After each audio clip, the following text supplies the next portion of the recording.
Lord, thank you for the ones that have also prepared this meeting and blessed them, Lord. And we just lift up the Taylor family to you, Lord, and their grief of their loss of their nephew. And Father, we just ask that you wrap your arms of love and mercy around them. Lord, be with us today as we make wise decisions and that we honor and glorify you above all. In Jesus' name I pray. Amen. Thank you. Regent Amato will lead us in the Pledge of Allegiance to the United States flag. Allegiance to the flag of the United States of America and to the republic for which it stands, one nation, under God. The Texas flag. I pledge allegiance to thee, Texas, one state, under God, one and indivisible. You may be seated. I want to begin by thanking President Taylor, Dr. Welch, and the Lamar University administration for hosting us in Beaumont this week. It's a pleasure to be back on campus. Before we get started with regular business today, Chancellor McCall would like to share some remarks. Thank you, Mr. Chairman. You will recall, I hope, that in the May 2024 board meeting, I encapsulated the fact that it took us 113 years to get from 0 students to 90,000 students, and that I had set a goal by 10,000 students in the next 2.5 years.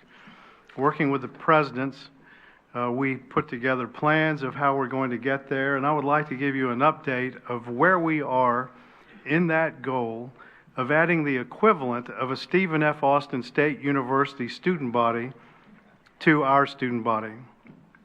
So I'm pleased to announce we're on track to exceed 100,000 students by the fall of 2026. In August, I noted that we needed an annual increase of about 3% or about 3,000 students to get there. We're not only on track, but if you'll see by this chart, early certified numbers total 95,872 students, about a 4.8% increase from the almost 5,500 in fall of 23. So Additions or corrections to the August meeting minutes?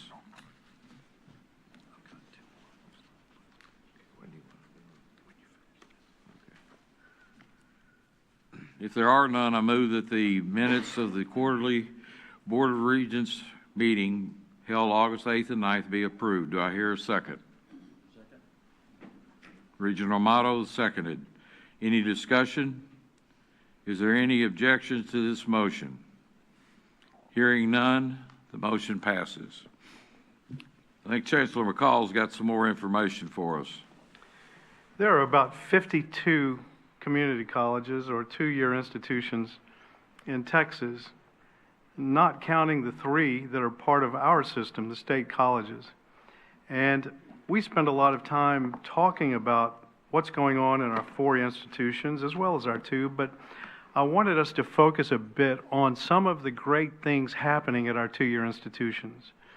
Accordingly, John Heck and Mike Winnemute and Derek Alexander have put together something that I think that you will find interesting about what is happening in these 2-year institutions, and I know that everyone in the room is going to learn a great deal.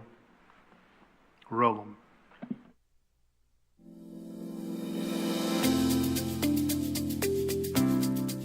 The Lamar State Colleges, located in Beaumont, Orange, and Port Arthur, provide technical and vocational programs, workforce development and certifications, continuing adult education and training, and adult literacy programs, along with traditional academic courses across Southeast Texas. Although they are similar in mission to Texas's community colleges, the Lamar State Colleges are funded exclusively by tuition and state appropriations, operating without the benefit of local tax revenue. In total, Texas has 53 public 2-year colleges, including the state's 50 community college districts and the 3 state colleges in Southeast Texas. These institutions play an important role preparing Texans for meaningful jobs and better lives. All 3 state colleges are recognized nationally for their high-quality programs and graduate earnings, despite facing challenging headwinds. Compared to other regions of Texas, Southeast Texas has lower levels of education attainment, lower college-going rates, lower median family incomes, higher levels of poverty, and more uninsured residents. The Lamar State Colleges serve a diverse mix of students. Together, they enroll nearly 15,000 students in regular 4-credit courses, an increase of 65% since 2015. 47% of these are dual-credit high school students who take credit-bearing college-level courses. This segment of the student population has increased more than 800% since 2015. The remaining 53% are adult 4-credit students. The state colleges enroll more than 22,600 students in total, including credit and non-credit students, an increase of 60% since 2015. The entire student population is roughly split into thirds, with 34% enrolled in regular 4-credit courses, 31% enrolled in dual credit courses, and 35% enrolled in continuing education courses, such as HVAC, welding, and truck driving. The student population across all 3 institutions is roughly evenly split between academic and technical programs, with 44% of students enrolled in academic programs, an increase of 221% since 2015, and 56% enrolled in technical and tech prep programs, an increase of 14% since 2015. And although the state colleges serve students of all ages, nearly half of their students are over the age of 25, an increase of 29% since 2015. Interestingly, the number of students over the age of 50 has increased nearly 40% since 2015. But the fastest growing age group by far is students under the age of 18. Since 2015, high school-aged students have increased more than tenfold and now comprise nearly 30% of the student population across the 3 institutions. Traditional college-age students between 18 and 24 years old make up roughly 1/4 of the student population. The state colleges offer a diverse mix of degree and certificate programs that are closely aligned with the region's workforce needs. In total, they offer more than 60 associate degree and certificate programs, which ensure access to a high-quality education, regardless of where a student lives or works. This requires the state colleges, in some cases, to offer some of the same degree and certificate programs, and, in others, to offer unique programs that aren't offered elsewhere. The state colleges have experienced record enrollment growth in recent years, due in large part to the additional funding championed by the Texas State University system, which allowed them to reduce tuition by half. Today, the average cost of tuition and fees for 30 semester credit hours at any of the Lamar State colleges is $3,540 for residents, compared to $3,397 for in-district students and $5,127 for out-of-district students at Texas community colleges.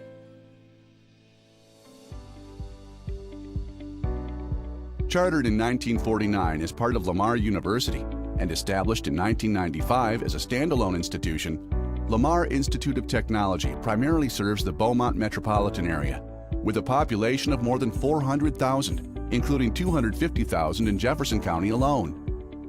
Although LIT's main campus in Beaumont is landlocked, with Lamar University to the south and neighborhoods and petrochemical plants to the west, north, and east, the institute expanded its reach, joining its sister institutions earlier this year in launching new programs in Polk County. LIT's Beaumont campus features 17 buildings with a total footprint of 310,000 gross square feet. Since 2010, LIT has constructed 9 new buildings at a cost of $84.3 million.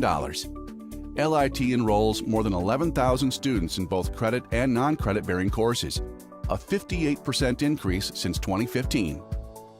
More than 40% of LIT's student population comprises continuing education students. 34% are regular 4-credit students, and nearly 1/4 are dual credit students. The majority of LIT students, more than 60%, are enrolled in technical and tech prep programs, and nearly 40% are enrolled in academic programs leading to associate degrees, an increase of nearly 3,000% since 2015. As LIT's enrollment has increased, so too has its productivity, as the number of degrees and certificates awarded has more than doubled over the past 8 years, from 511 in 2015 to more than 1,000 in 2023. Nearly 90% of LIT graduates are working or continuing their education within 1 year of graduating and earning an average of $43,100 per year, nearly 20% higher than the average salary of a community college graduate. The 3 highest paying career fields for LIT graduates are linemen, firefighters, and quality control and safety technicians. Opened in the fall of 1969 as an extension center of Lamar University, Lamar State College Orange first held classes in a vacant elementary school on the site of a former naval base. LSCO primarily serves Orange County with a population of 85,000. Located on the Texas-Louisiana border and with LIT and Lamar State College Port Arthur to the south and west, LSCO's potential to expand geographically is limited. Nonetheless, the college has found ways to expand its reach, opening academic and workforce training centers in Lumberton and Livingston. LSCO owns and operates 24 buildings across 3 counties, with 22 of these on its main campus in Orange. Total square footage across all facilities exceeds 330,000 gross square feet, including the college's new academic building, which opened this month, and the new Polk County Center in Livingston. In all, LSCO has invested more than $76 million in new construction projects since 2010. Lamar State College Orange enrolls more than 6,000 students in both credit and non-credit bearing courses, a 74% increase since 2015. Its student population is evenly split between continuing education, regular 4-credit academic courses, and dual credit programs. Nearly 1/3 of LSCO students are enrolled in academic programs leading to associate degrees, and nearly 70% are enrolled in technical and tech prep programs, a 100% increase since 2015. Degree and certificate production has steadily increased at Lamar State College Orange in recent years, from 407 credentials awarded in 2010 to 586 awarded in 2023. 86% of LSCO graduates are working or enrolled at a higher education institution within 1 year of graduation. These graduates earn an average of $35,100 per year, on par with community colleges. The 3 highest paying career fields for LSCO graduates are in the nursing, electromechanical technologies, and physical science technology fields. Founded in 1909 as Port Arthur College, Lamar State College Port Arthur was a city-owned, nonprofit vocational school specializing in business and electronics education. LSCPA serves the southern part of Jefferson County, as well as many students in state and federal prisons. Due to declining economic conditions and faced with weather disasters and industrial plant emergencies, the college has experienced challenges in recruiting faculty and students to campus. LSCPA's Port Arthur campus features 31 buildings with a footprint of 380,000 gross square feet. The college has invested nearly $100 million in new facilities since 2010. Despite the unique challenges facing Lamar State College Port Arthur, the college enrolls more than 5,500 students in both credit and non-credit bearing courses, a 48% increase since 2015. Nearly half of LSCPA's student population is dual credit students, followed by regular 4-credit students and students enrolled in continuing education programs. Nearly 1/3 of LSCPA students are enrolled in technical and tech prep programs. 70% are enrolled in academic programs leading to associate degrees, up 149% since 2015. Lamar State College Port Arthur has dramatically improved its degree and certificate production, from 296 credentials awarded in 2010 to 665 credentials in 2023. 91% of LSCPA graduates are working or enrolled at a higher education institution within 1 year of graduation. These graduates earn an average of $35,600 per year, slightly higher than community college graduates. The 3 highest paying career fields for LSCPA graduates are in the nursing, allied health, and physical science technology fields. Although the Lamar State colleges face significant challenges with respect to location, comparatively low educational attainment rates, economic conditions, and availability of well-paying jobs that don't require a college degree, they have found ways to expand and enhance their impact in the region. Through innovative partnerships and a commitment to shared services, which has increased their efficiency and impact, the Lamar State colleges continue to grow and improve, fulfilling their mission of providing academic and workforce training opportunities across Southeast Texas and beyond.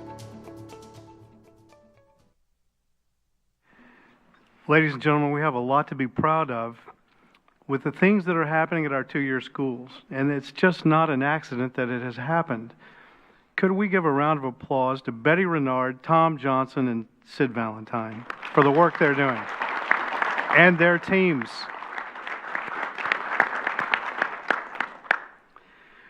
A few years ago, quite a few years ago, 2011, 2012, each of the two-year schools had their own chief financial officer, their chief information officer, various things duplicated throughout the three schools. And some of us felt that that was a bit duplicative, that we couldn't hire the best talent, that the individual doing that job could probably do more.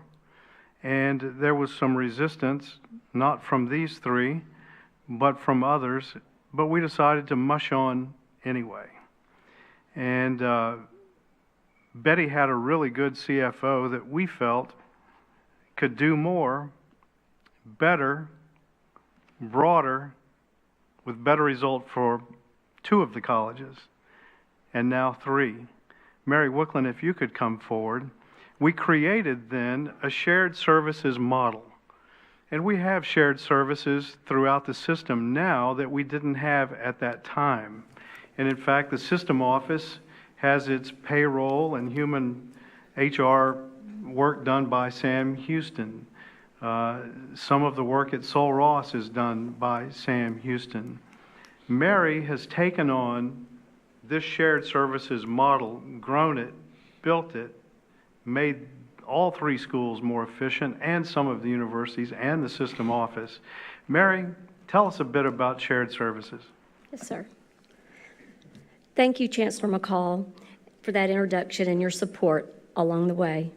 Chairman Tinsley and Regents, I'm excited to present to you today a small glimpse into how we are transforming business services through collaboration. Collaboration, working together to achieve a better outcome. It is not new to the TSIS institutions. As you can see, we have cross-institutional collaborations and contracted services, as you can see on the screen. But what is new is the shared business service model, which was initiated by Chancellor McCall and implemented by Dr. Betty Renard, Dr. Tom Johnson, and Dr. Sidney Valentine to be a collaborative effort between the Lamar State Colleges. Our story really begins in 2017 when LSCPA and LIT shared two IT positions, just two. Then a year later, LSCPA and LSCO shared my position and then formed a true shared service within the two IT departments. These were our humble beginnings of dipping our toe into shared business services. In early 2023, a bold move was made to formalize a shared business service model.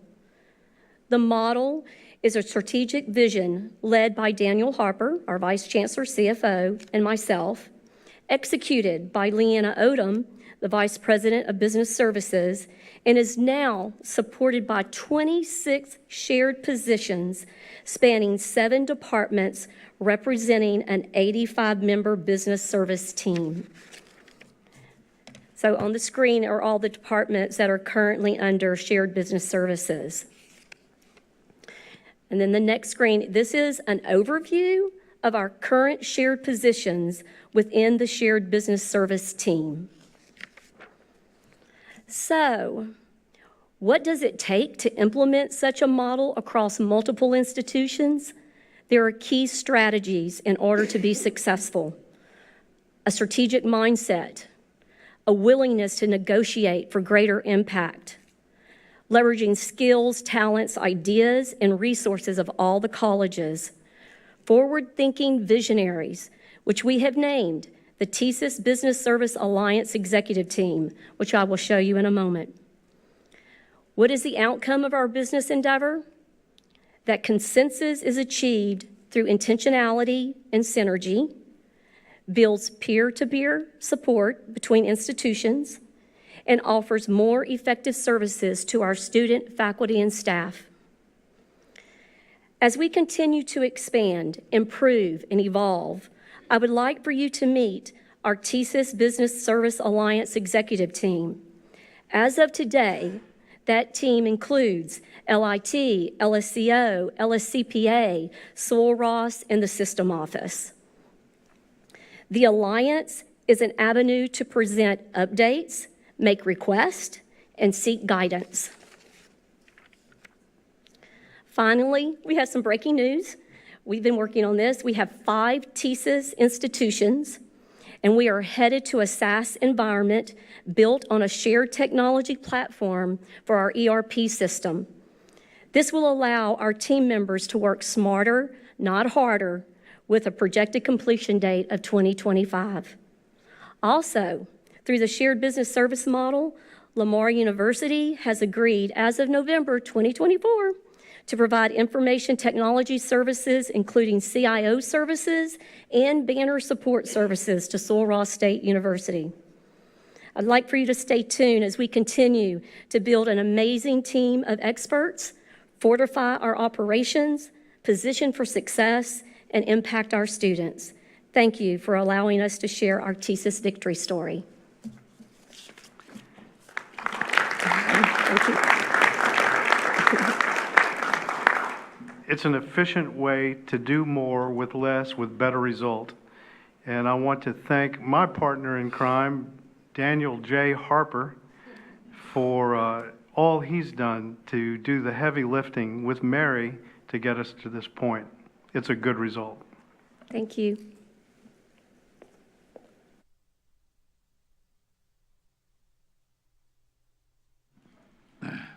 We will now hear reports and motions from the committees. The committees met prior to the board meeting to go over proposed agenda items in detail. All items under consideration were voted on by the committees before coming to the full board. I will call on the chairs of the committees to present the reports and make motions to the full board. We'll start with Academic and Health Affairs Committee. Regent Gordy. Before discussing the agenda items for the Academic and Health Affairs Committee meeting, I'd like to invite Dr. John Hack, our Vice Chancellor for Academic and Health Affairs, to the podium for a brief update on research at our universities. Thank you very much, Chair Gordy. Good afternoon. Lots of data being shared so far this afternoon, and we have just a little bit more for you, so stay tuned. It's my pleasure to provide a quick update on sponsored research across our system. And for your review, there is a hard copy of our most recent full report with your board materials. I'm pleased to report that sponsored research across our system is strong and continues to grow at a rapid pace. This slide shows growth by all of our universities in their research expenditures from 2017 to 2022, with a collective increase of nearly 50% during that time. Texas State alone grew their research expenditures by $50 million to $110 million in 2022. And over the past 2 years, Texas State increased their research by another $55 million for a total of $165 million this past year, comparable to several R1 institutions. And Sam Houston as well was at nearly $20 million this past year. This slide shows the sources of these research expenditures and some of the stats behind the funding. Our faculty, with support of their respective research offices, submitted nearly 1,000 grant proposals in 2022, and nearly 50% of these, or 460, were awarded funding. Over a third of the expenditures originate from the federal government, about 6% from the state, about 6% from private and nonprofit sources, and the other 50% are institutional. In 2022, our institutions received grants from over 200 different funding sources, which are included in the full report.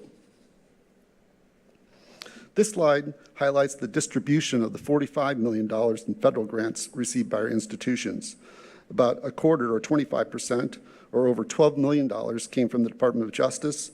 The rest were primarily distributed across a small number of agencies, including NASA, the National Science Foundation, the Department of Education, and the Department of Health and Human Services. The full report also highlights a few federally funded research projects related to STEM education, active shooter training, cybersecurity, global health, borderland research, and several others.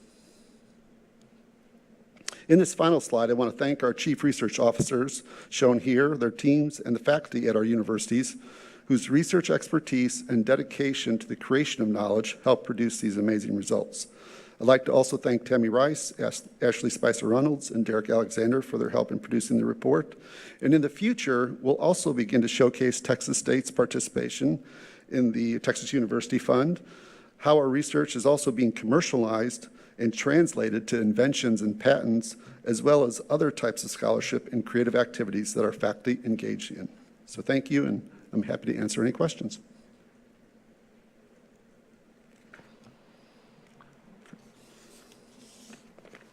Thank you, Dr. Hake, for the update, and congratulations to our faculty, staff, students, and chief research officers for their great work. Now for the committee report. The Academic and Health Affairs Committee met telephonically on Monday, November 11th, 2024. It was chaired by me with committee members Regent Lee and Regent Fosk in attendance, as well as Regent Flores, student Regent Discon, and representatives from our institutions and system staff. All action and consent items were reviewed, discussed, and approved by the committee to be moved to the full board. The first item for consideration is from Sam Houston State University. Chair Tinsley, I move that Sam Houston State University be authorized to adopt open enrollment admission standards for students entering in its Polytechnic College effective fall 2025. Mr. Chairman. Thank you. Do I hear a second? Regent Amato seconded. Is there any discussion? All in favor? Aye. Aye. Any opposed? The motion passes. The next 5 items for consideration are from Sul Ross State University. Chair Tinsley, I move that Sul Ross State University be authorized to offer the following degrees effective fall 2025. Its first ever doctoral degree, a Doctor of Education degree in Educational Leadership with an emphasis on leadership for rural, borderland, and linguistically diverse communities. The Bachelor of Arts and Bachelor of Science degrees in Interdisciplinary Studies, the Master's of Science degree in Cybersecurity and Risk Assurance with Embedded Micro-Credential Certificates, and the Master's of Science degree in Management with Embedded Micro-Credential Certificates. Mr. Chairman. Is there a second? Regent Foskey seconded. Any discussion? All in favor? Aye. Aye. Any opposed? The motion passes. The next 5 items for consideration are from Texas State University. Chair Tinsley, I move that Texas State University be authorized to offer the following degrees effective fall 2025. The 100% online Bachelor of Science degree with a major in Geography and Environmental Studies. The 100% online Master's of Arts degree with a major in Strategic Communication. The Bachelor of Business Administration degree with a major in Business Analytics. The Bachelor of Fine Arts degree with a major in Acting for Stage and Screen. And the Bachelor of Fine Arts degree with a major in Art Education. Mr. Chairman. Is there a second? Regent Scott seconded. Is there any discussion? All in favor? Aye. Any opposed? The motion passes. Before voting on the next Texas State University item, I would like to invite President Damphouse to provide brief remarks. Thank you, Regent Gordy, for his significant support and contributions towards excellence as Texas State University fulfills its mission, values, and goals, and in recognition for his tremendous accomplishment, Texas State nominates Mr. Richard Castro to receive the Doctor of Humane Letters, honoris causa. He would be our 21st honorary doctorate in our 125-year history. That list of honorees includes Dr. Regent Don Flores. Mr. Castro is an El Paso businessman and philanthropist. In 1983, he became McDonald's franchisee and soon became the company's largest Hispanic owner-operator with 27 restaurants in Texas and more than 2,000 employees. Mr. Castro received his Bachelor of Science degree in Education from Texas State University in 1970. He was named a Distinguished Alumnus in 1997 and was a recipient of the College of Liberal Arts Distinguished Alumni Achievement Award in 2013. Mr. Castro is a Texas State Hero and Founders Society member. He also formerly served as a trustee of the Texas State Development Foundation Board, the Richard A. Castro Undergraduate Admissions Center, and the Richard A. Castro Legacy Club in Strand Arena have been named to recognize his generous support to Texas State over the years. Among his many accomplishments includes in 1985, Mr. Castro created the Hispanic American Commitment to Educational Resources Scholarship Program, which has grown into one of the most extensive college scholarship programs for Hispanic students in the nation, awarding more than $33 million since its inception. Regents, I recommend that he be recognized with this honorary doctorate. Thank you, President Demhouse. Authorizing Texas State University to confer honorary degree. Chair Tinsley, I move that Texas State University be authorized to confer the degree Doctor of Humane Letters, honoris causa, upon Mr. Richard Castro. Mr. Chairman. Is there a second? Regent Flores, seconded. Is there any discussion? All in favor?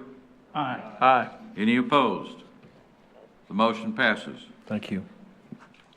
The next 6 items for consideration are from Lamar State College Orange. Chair Tinsley, I move that Lamar State College Orange be authorized to offer the following certificates and degrees effective fall 2025. The Agribusiness Basic and Intermediate Certificates and the Agribusiness Management Associate of Applied Science degree.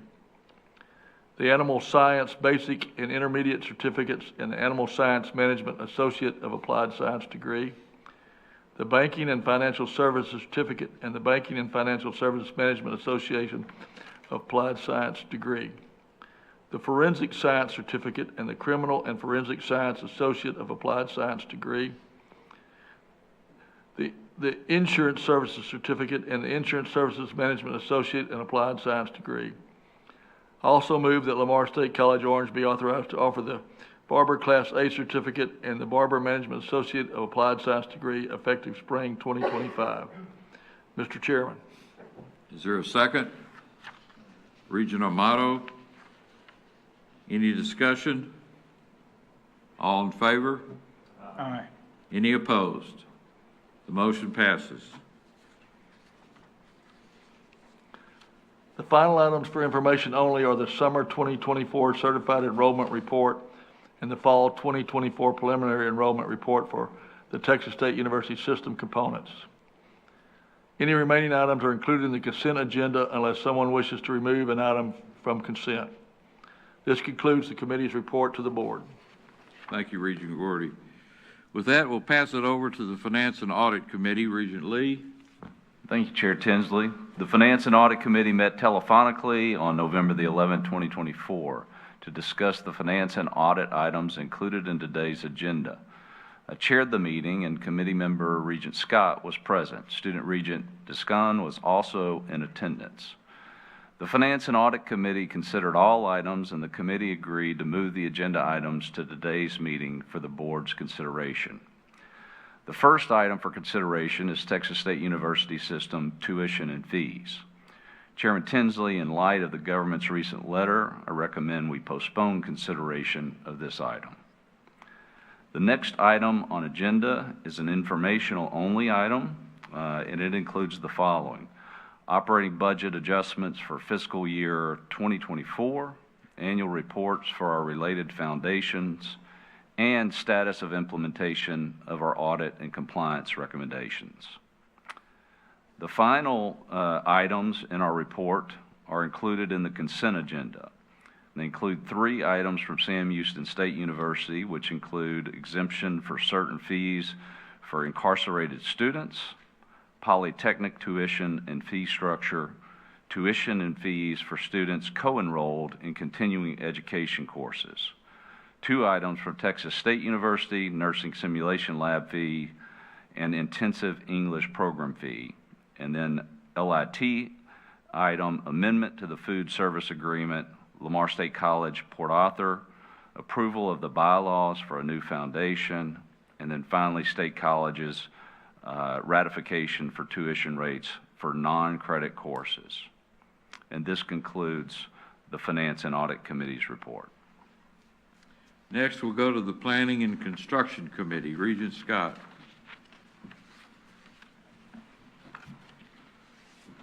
The Planning and Construction Committee met on November the 12th to discuss the planning and construction agenda. I chaired the meeting with Regents Austin and Flores in attendance. The committee considered all items and agreed to move each item to today's meeting for the board's consideration. The first item for consideration is the Lamar University Campus Master Plan. At this time, I'd like to call on Kim Drizzen with Genesir and Associates to present the master plan.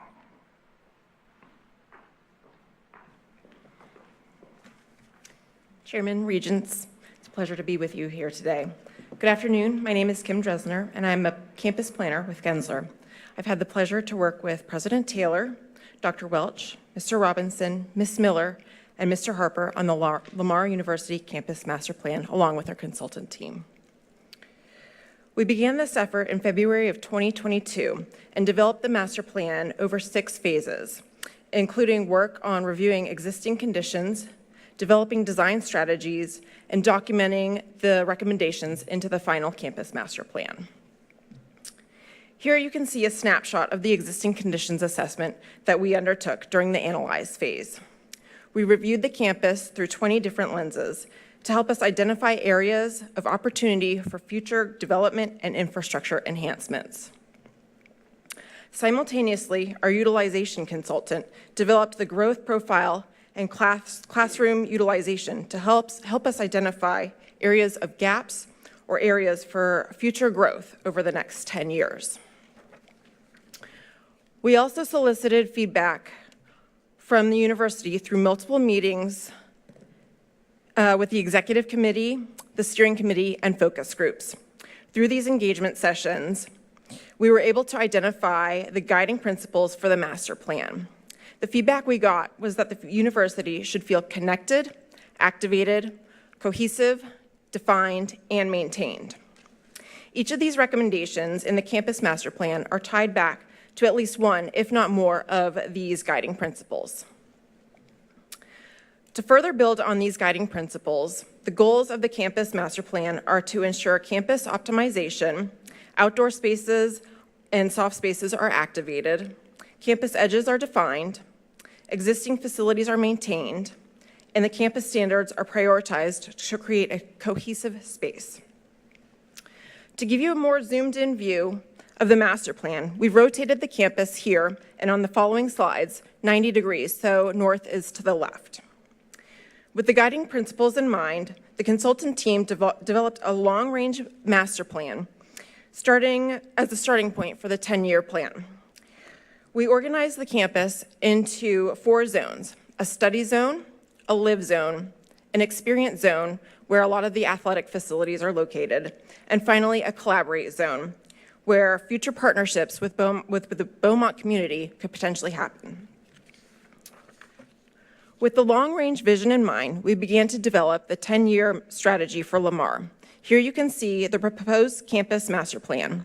We've broken the projects down into buckets of new facilities, open space and landscape, wayfinding and signage, transportation and parking, and safety and security, which you'll see in the phasing strategy in the coming slides.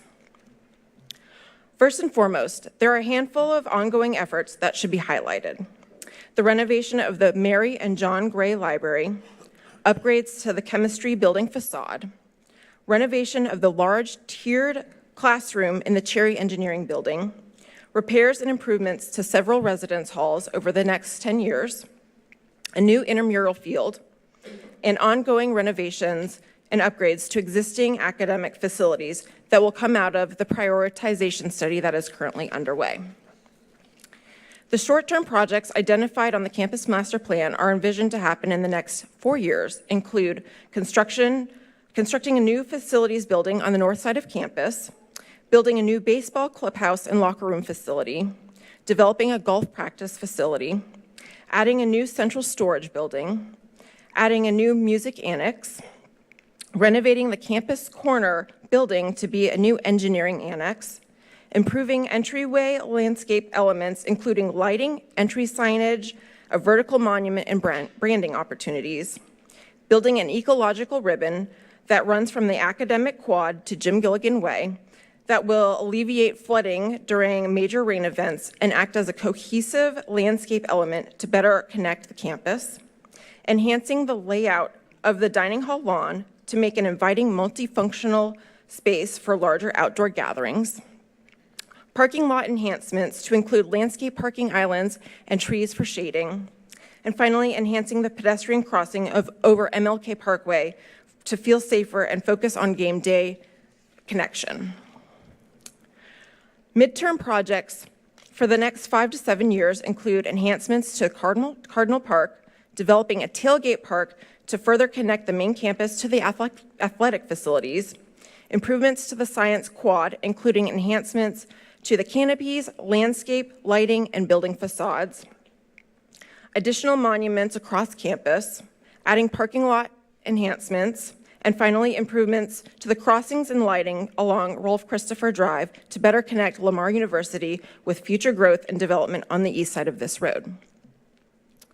Long-term projects for the next 8+ years include restructuring the tennis courts to add additional courts for tournaments, developing future proposed alumni center, innovation research park, honors residence hall, and an athletic training facility, finalizing the improvements along Rolf Christopher Drive with landscape enhancements to the medians, adding an additional drop-off sequence at the Plummer Building, adding landscaping along Martin Luther King Parkway behind the athletic facilities, and additional monuments and branding opportunities, and finally, making parking lot improvements to the VIP parking area at the athletic facility.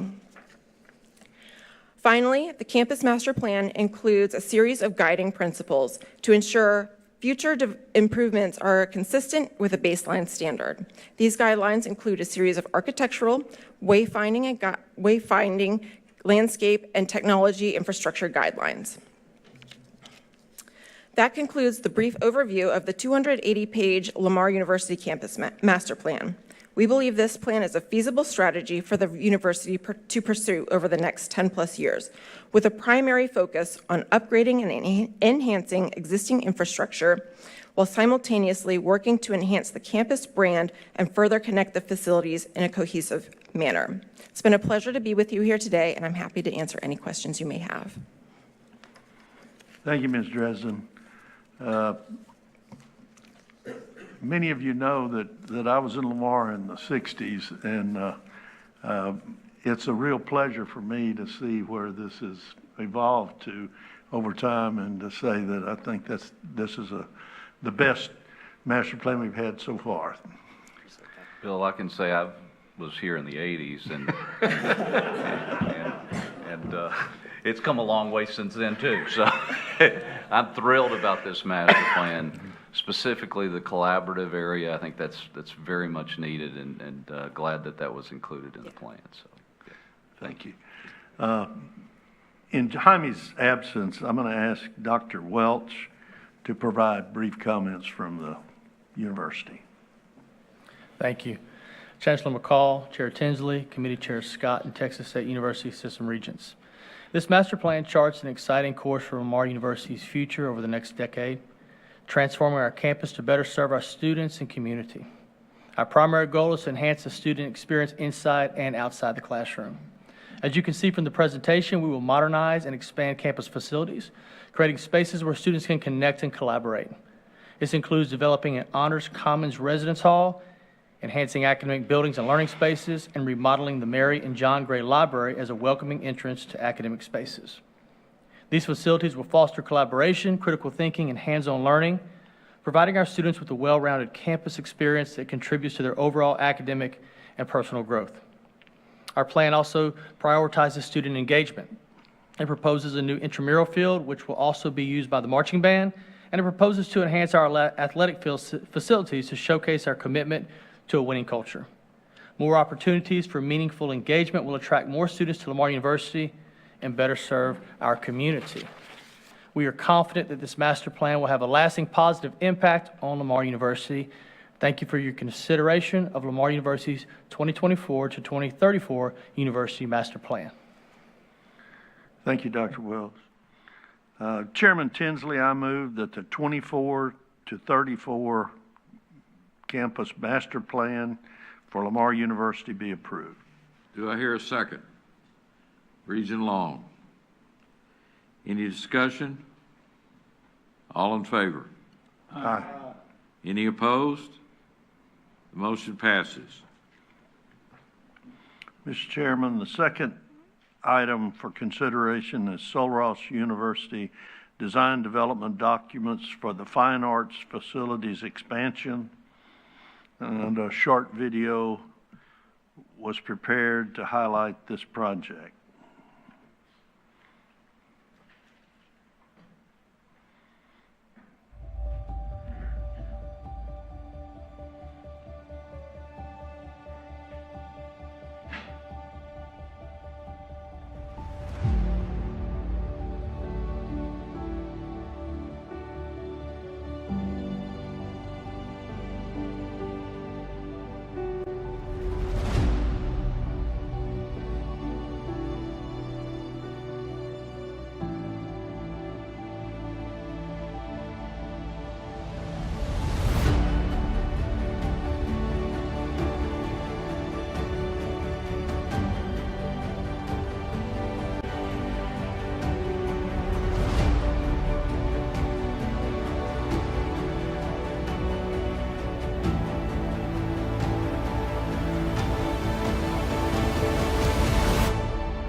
Thank you.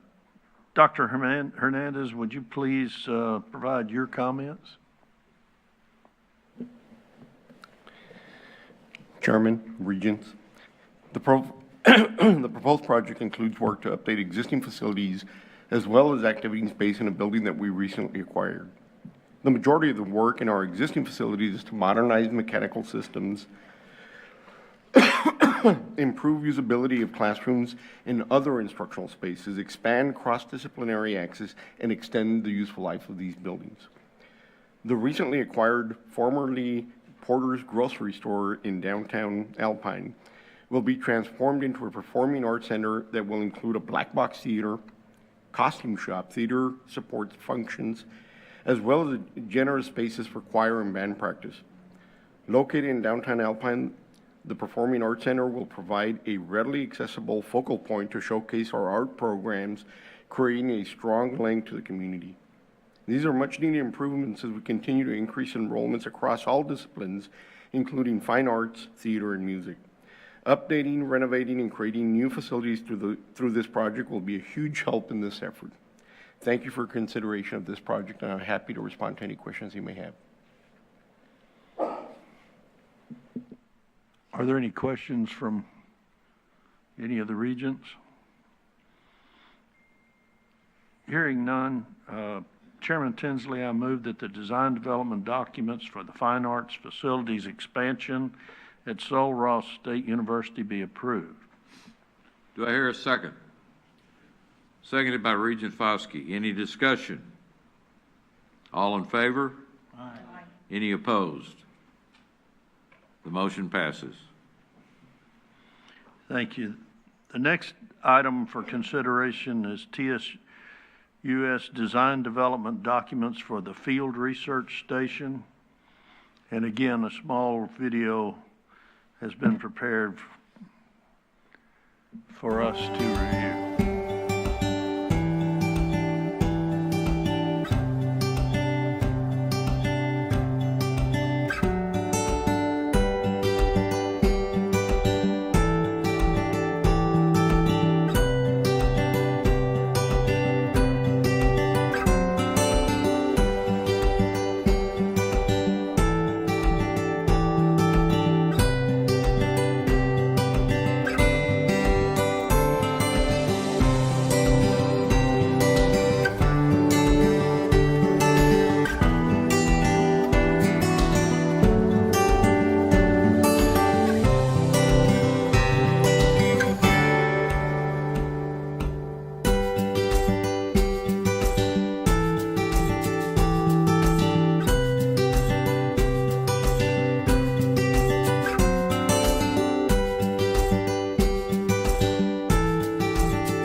Thank you. Chancellor McCall would like to make some comments. This field station is not owned by or associated with any of the institutions in the system, but rather is owned by the system office because it sits at the base of a near 10,000-acre mountain range, the Christmas Mountains, surrounded by national forest. It's a research center for all of the universities and colleges in our system, something that we hope all of your researchers and students will use. I think we all look forward to a chance to see that when we're out in West Texas one of these days.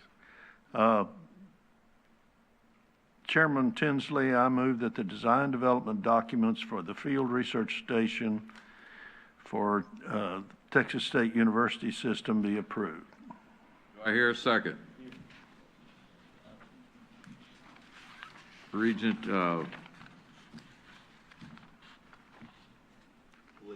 Lee. That's what you get for going to school in the 80s. I know it's hard to pronounce, too. Any discussion? All in favor? Aye. All opposed? The motion passes.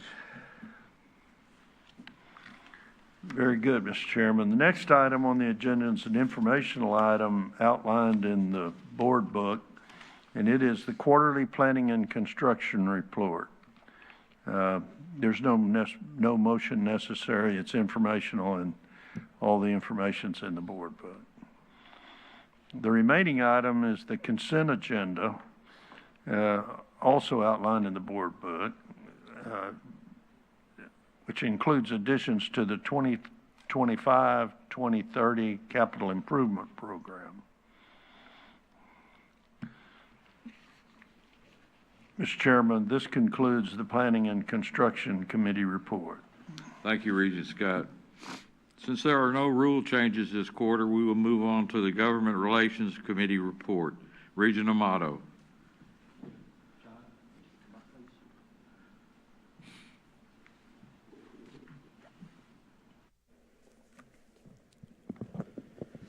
Hi, Mr. Chairman, Regents, Chancellor. A lot has transpired politically since I last reported to you in August. Donald J. Trump won the presidency. The U.S. Senate is now controlled by Republicans, with Senator John Thune selected to ascend to majority leader. And it appears that the U.S. House of Representatives will likely retain its slight Republican majority, with Speaker Mike Johnson at the helm, pending a few uncalled races. The margin is currently 218 to 213. In Texas, there are no major surprises going into the next legislative session, with Republicans solidly in control of all statewide elected offices. Republicans, led by Lieutenant Governor Dan Patrick, control the Senate by a 20-11 margin, and the House of Representatives increased their Republican majority by 2 more seats for an 88-62 advantage, with Speaker Dade Phelan currently presiding.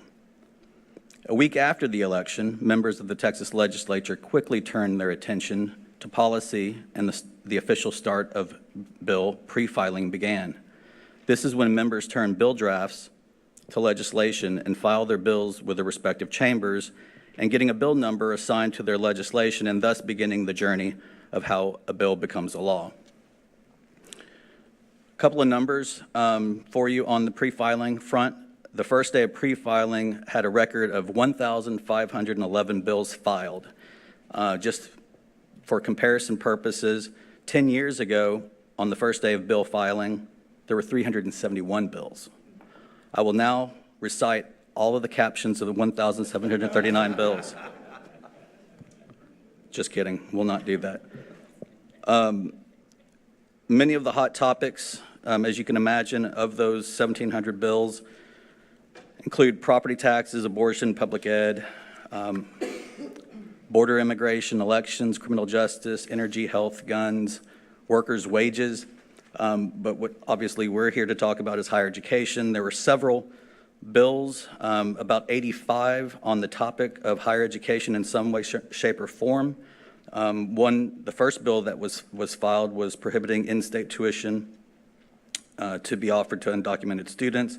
There have been multiple bills filed on that front, and then several others, which I will not get into here, but will bleed in from the interim hearings that were conducted. And among the interim hearings, the subject matter involved faculty senates, innovation and technology in higher education, which deals with artificial intelligence in higher education, monitoring the ban on discriminatory practices, DEI policies, stopping DEI to strengthen the Texas workforce. These are just some of the topic headings.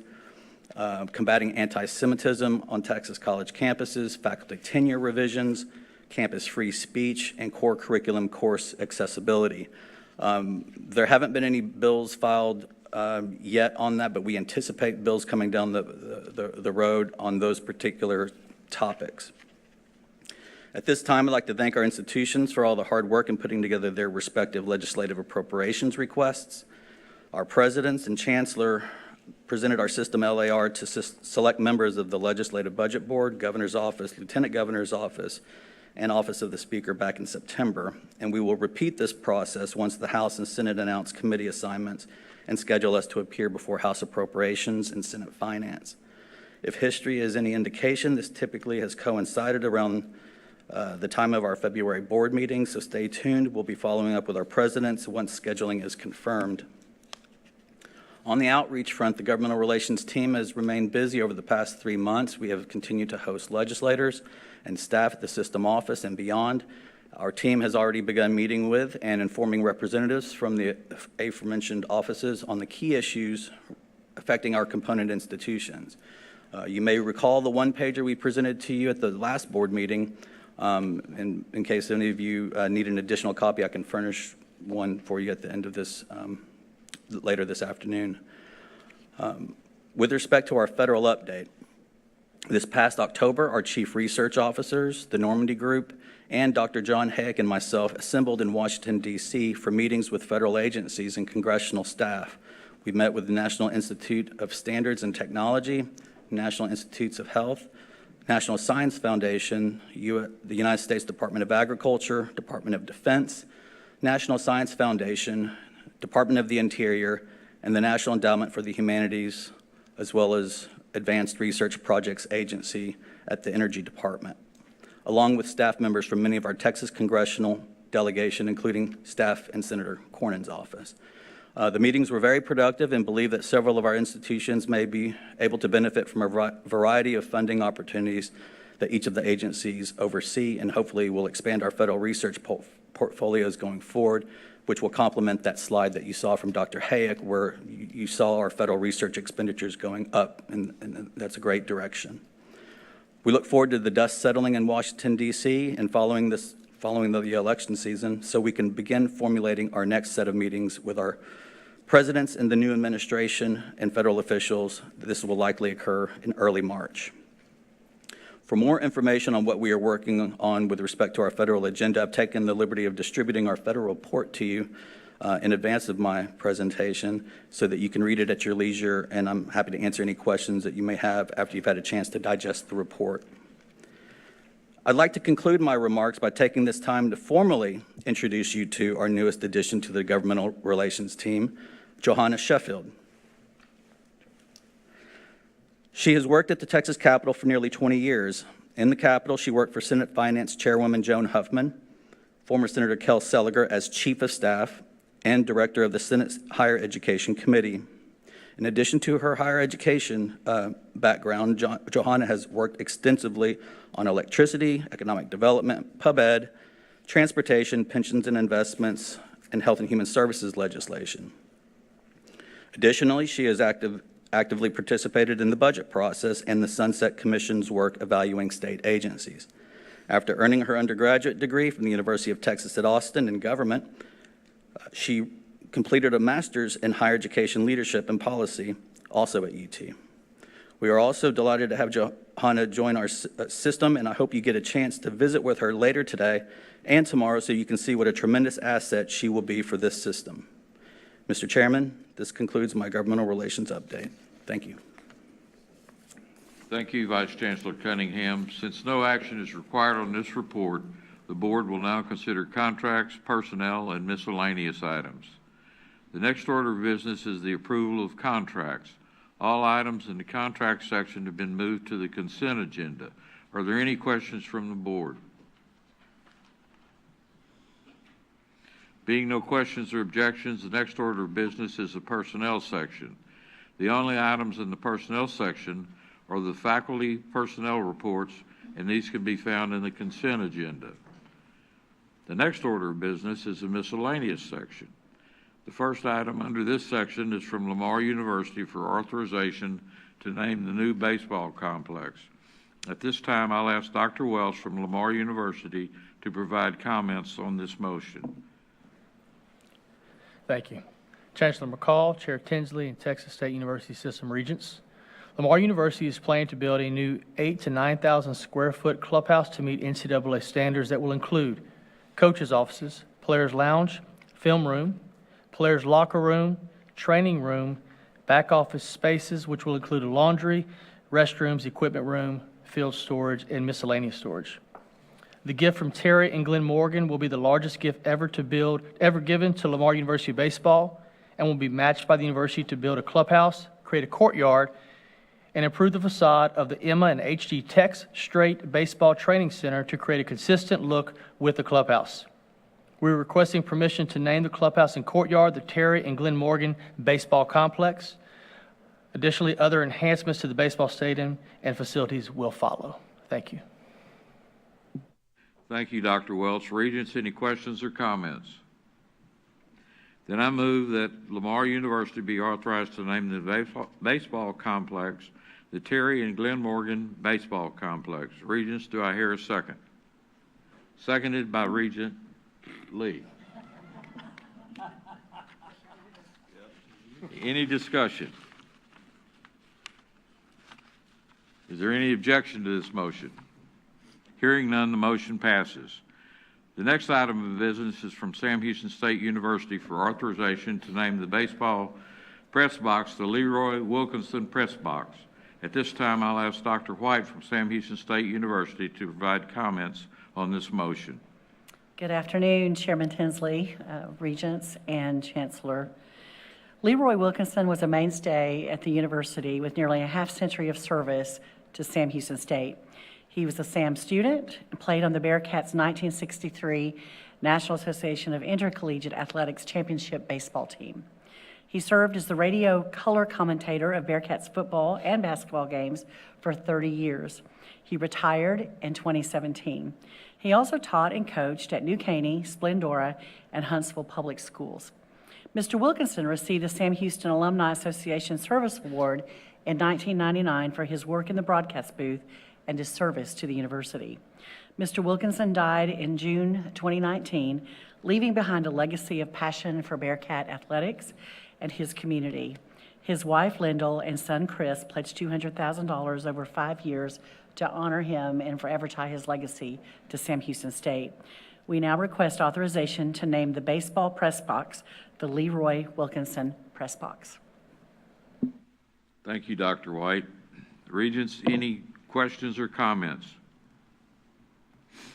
Then I move that Sam Houston State University be authorized to name the baseball press box the Leroy Wilkinson Press Box. Regents, do I hear a second? Second. Seconded by Regent Amato. Any discussion? Is there any objection to this motion? Huh? Hearing none, the motion passes. The next item is from Sul Ross University for authorization to operationalize the name Sul Ross State University International for the Sul Ross State University Rio Grande College. At this time, I'll ask Dr. Hernandez from Sul Ross University to provide comments on this motion. Mr. Chairman, Regents, Chancellor, as we continue our work to create an independent university in Eagle Pass, Texas, that will serve the Middle Rio Grande region, it is equally important to create a unique identity, an identity that resonates with the aspirations and values of the community and continues to generate interest while advancing our work in the region. The next logical step in our efforts is to establish a unique brand identity for the campuses located in Eagle Pass, Del Rio, and Uvalde. As part of this consensus-building effort, the university engaged in a broad consultative effort with current students, alumni, faculty, staff, and community constituents. Together, we identified an alternative name that more accurately defines the current institution and is aligned with the long-term identity aspirations, supports our interim work, and sets the stage for a bright future. The proposed name change is an interim step as we continue to expand programs and capacity in a manner that is consistent with the university. It elevates the institution from college to university, which is a significant distinction, and recognizes its geographic binational community status while embracing its Sul Ross roots. Thank you for your consideration of this item. Thank you, Dr. Hernandez. Regents, any questions or comments? Hearing none, I move that Sul Ross State University, Rio Grande College be authorized to operationalize the name Sul Ross State University International effective January 1, 2025. Regents, do I hear a second? Seconded by Regent Flores. Any discussion? Is there any objection to this motion? Hearing none, the motion passes. The next item is from Texas University for authorization to name the residence hall on the San Marcos campus, currently referred to as Canyon Hall, in honor of Richard A. Castro. At this time, I'll ask Dr. Danfus from Texas State University to provide comments on this motion. Thank you, Chair Tinsley. Texas State is seeking authority to name the residence hall on the San Marcos campus, which is currently under construction, that has been up until now referred to as Canyon Hall in honor of Richard A. Castro. I've already described Mr. Castro's many accomplishments in an earlier motion, but I have a correction to make because he just texted me and told me he now manages 28 McDonald's restaurants in El Paso. He just opened another one yesterday, so that's breaking news for us. As I mentioned earlier, the university had previously named the Texas State University Admission Center after Mr. Castro. Because of some construction issues, that building will be soon razed, and we worked closely with Mr. Castro to find a similarly appropriate building to name after him. And we are pleased to recommend that Castro Hall be a fitting tribute to Mr. Castro's enduring legacy and to his unwavering support of Texas State University, the community, and to the state of Texas. Thank you for considering this item. Regents, any questions or comments? Then I move that Texas State University be authorized to name the residence hall the Richard A. Castro Hall. Regents, do I hear a second? Regent Armato seconded. Any discussion? Is there any objection to this motion? Hearing none, the motion passes. Thank you. The next order of business is a campus update. We have one presentation taking place today and two on Friday. First, we'll hear from Lamar University. This update will be presented by Provost Brett Welch. Thank you, Chair Tinsley. Chancellor McCall, Chair Tinsley, and our Texas State University System Regents, it's great to be here today. Last year, we were here celebrating Lamar University's first century of success. And let me say, we had an absolutely fantastic year. We used the centennial not only to honor our past, but also to plan for a strong future. To achieve our goals, we've made a deliberate decision to prioritize and elevate teamwork in everything we do. This focus on teamwork starts with our leadership team, which is committed to seeking out multiple perspectives and building a shared sense of responsibility for Lamar's success. I'd like to show you a short video about how our growing culture of teamwork has transformed our leadership team. It's driving incredible results, and it's clearly inspiring a campus-wide culture of collaboration and shared identity. Let's take a look.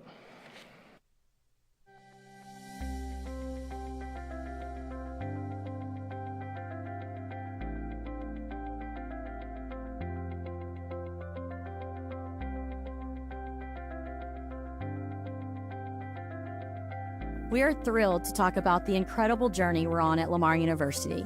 As we strive to enhance the intersection of academics and student life, our focus remains on fostering student success. We are proud to announce that this year we have achieved the highest ever enrollment at Lamar University with 17,860 students this fall, and an increase of 11% in our freshman class and 14% increase in transfer students. This extraordinary growth is a testament to our commitment to providing quality education and a vibrant campus experience. During the most recent funding cycle, we have also seen the largest percentage increase in our funding formula to date, which will empower us to expand our programs and resources. This achievement not only reflects the trust and confidence placed in us by our stakeholders, but also reinforces our dedication to equipping our students with the tools they need to thrive. Together, we are creating an environment where every student can excel academically while fully engaging in campus life. Teamwork and collaboration are enhancing the overall student experience by all of us working together toward shared goals. We are looking forward to what we can accomplish as we continue to prioritize student success in the years to come.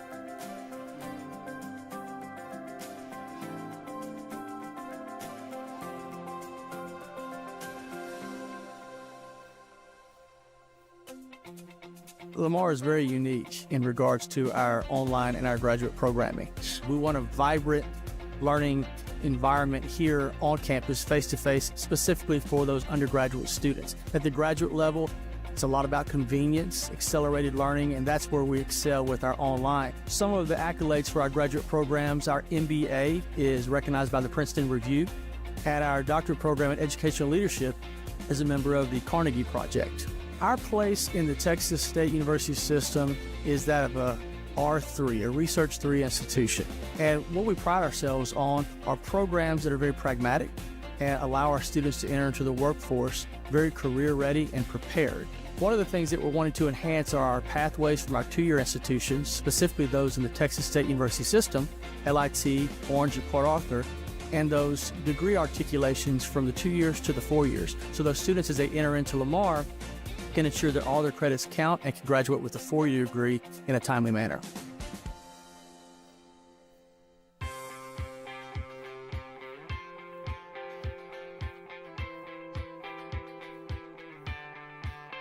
The number one core value for us is our student-athlete success in the classroom. So we really put a lot of pride in that. Our student-athletes do a great job. Our coaches do a great job in making sure that our student-athletes succeed there. You know, last semester we had over 68% of our student-athletes had a 3.0 or better. Over 40% of our student-athletes had at least a 3.5 or better.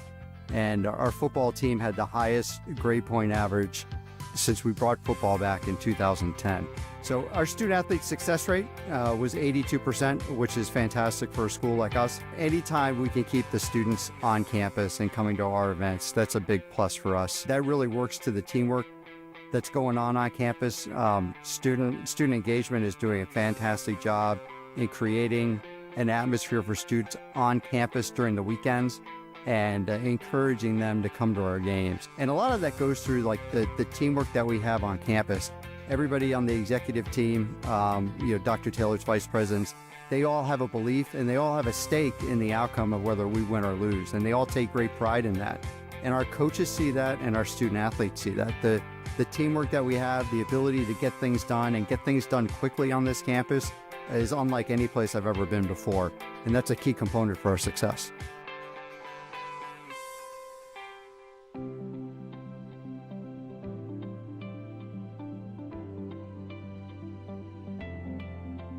I'm thrilled to hear our students' positive feedback about campus engagement enhancements. We have successfully opened more spaces and repurposed other spaces for student engagement, and our Student Center, Recreation Center, and the Quad, offering students a variety of environments for social interaction, in addition to the opening of our new Student Health Center in the Sheila Humphrey Recreational Sports Center.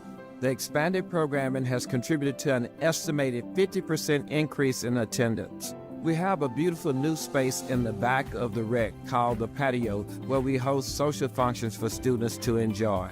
A huge initiative that we recently unveiled is the construction of the new intramural field, which will be the new home of intramural activities and practice space for the showcase of Southeast Texas, the Lamar University Band. We continue actively engaging with students, listening to their preferences and needs, which has been vital in shaping our programs and events.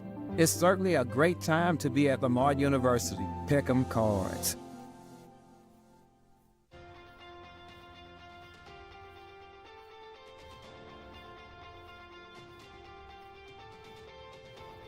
Real progress, transformational progress, rarely happens in a straight line. When we step outside our silos and embrace the messiness of working together, the results take us far beyond what we could achieve on our own. As you can see, the successes we've seen across academics, enrollment, student engagement, and athletics didn't happen in isolation. They came from teamwork, with each area lifting up the others. It's this spirit of collaboration that will drive Lamar University's growth and shape our second century.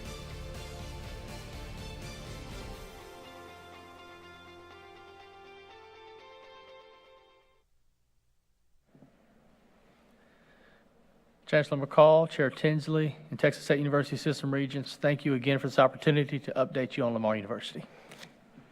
Thank you, Dr. Welch. I would like to share with the group that this evening's reception and dinner will begin at 6 o'clock p.m. at the Lamar University Dishman Art Museum. Transportation will depart from the hotel at 5:45, or you may choose to drive your own vehicles. Before we recess into executive session, Chancellor McCall would like to make an announcement. We have such good people associated with the system, and I like it when good things happen to good people. There are 3 people about which you can help me celebrate. Stephen Lee has been named Distinguished Alum of Lamar University.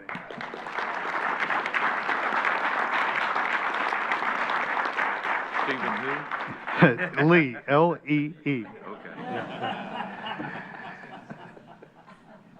Tomorrow night in San Marcos, Texas, the San Marcos Chamber of Commerce will recognize Kelly Danfus as Citizen of the Year.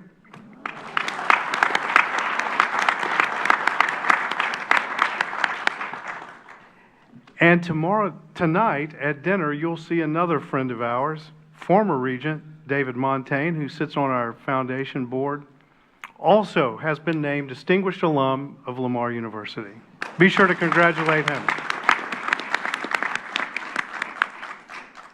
The board will now recess to executive session in accordance with the Texas Open Meetings Act, Section 551.071 through 551.074 of the Government Code. No votes will be taken in executive session. For the record, the time is 1:52 p.m.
We will now reconvene in open session. The time is 4:27 p.m.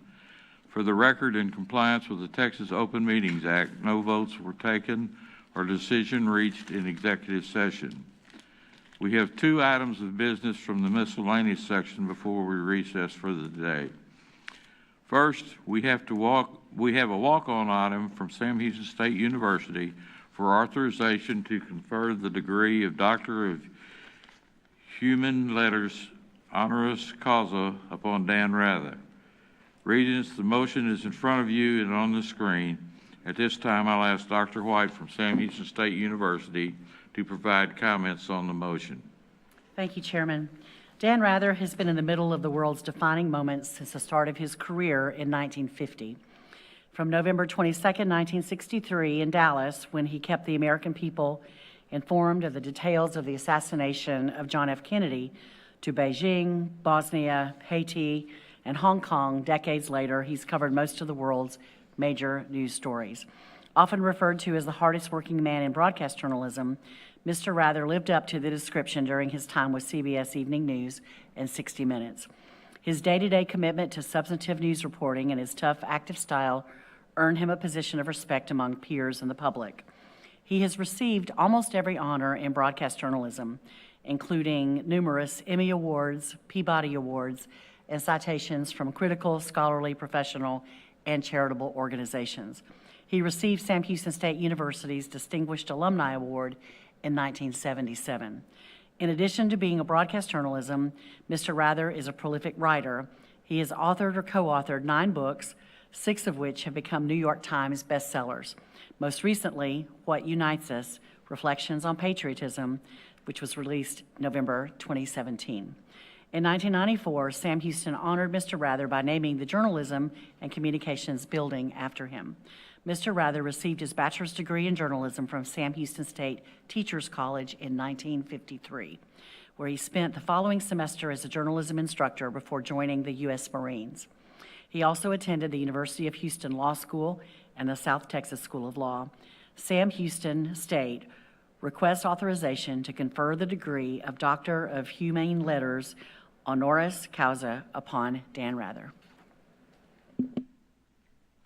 Thank you, Dr. White. Regents, any questions or comments? Regents, then I move that Sam Houston State University be authorized to confer the degree Doctor of Humane Letters honoris causa upon Dan Rather. Regents, do I hear a second? Regent Armato seconded the motion. Is there any discussion? Is there any objection to the motion? Hearing none, the motion passes. The second item is from Texas State University for authorization to enter a special employment contract with Gary Joe Kinney to serve as the head football coach for a 7-year term. Regents, the motion is in front of you on the screen. At this time, I'll ask Dr. Danfus from Texas State University to provide comments on the motion. Thank you, Chair Tinsley. Coach Kinney was hired in 2022. 2023 was his first full season where he led our team to our very first bowl game and bowl victory. And he is now leading our team for the second year in a row to qualify for a bowl game, which we'll be attending sometime at the end of the conclusion of this current season. He's highly sought after head football coach. He's also a man of integrity, does a great job with recruiting great young coaches and young men to come compete in our football program. We believe that he is worth investing in, and we're excited about the opportunity to keep him at Texas State for as long as possible. Thank you so much for considering this. Thank you, Dr. Danfus. Regents, any questions or comments? Then I move that Texas State University be authorized to enter a special employment contract with Gary Joe Kinney to serve as the head football coach for a 7-year term. Regents, do I hear a second? Lee. I just was teasing you. Seconded by Regent Lee. Any discussions? Is there any objection to the motion? Hearing none, the motion passes. The other action item in the miscellaneous section has been moved to Friday's agenda, and the remaining items in the miscellaneous section can be found in the consent agenda. If there's no further business and without objection, we will stand in recess for the day and convene in open session tomorrow morning at 10 o'clock a.m. The time is 4:32 p.m.